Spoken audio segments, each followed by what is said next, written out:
អ្នកណាប្រើពួកឯងមកនិយាយមកពួកឯងនេះអត់ប្រយោជន៍មែនប្រុស3នាក់សំបីតែមនុស្សស្រីម្នាក់ក៏ចាប់មិនជាប់ដែរបងស្រីយ៉ាងឡៃបងមិនអីទេមែនទេបងផឹកច្រើនមែនទេពួកឯងដាក់ថ្នាំនាងហើយចេញទៅ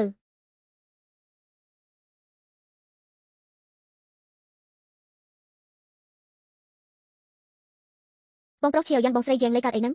ឬមួយពួកយើងបញ្ជូនគាត់ទៅមន្ទីរពេទ្យទៅមន្ទីរពេទ្យនៅជិតបំផុតត្រូវជិះឡាន1ម៉ោងកន្លះឯណោះមិនទាន់ពេលទេជាថ្នាំក្នុងខ្លួនយ៉ាងឡៃខ្លាំងណាស់នាងប្រកាសជាទ្រាំមិនបានទេឥឡូវមានតែវិធីមួយប៉ុណ្ណោះពួកឯងចេញទៅក្រៅទៅ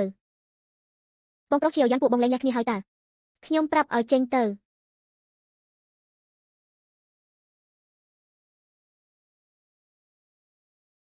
ជាងឡៃខ្ញុំមិនមានចេតនាបំពានបងទេខ្ញុំជាប៉ារបស់លាវខ្ញុំស្រឡាញ់បងខ្លាំងណាស់ដូច្នេះខ្ញុំមានកាតព្វកិច្ចត្រូវជួយបង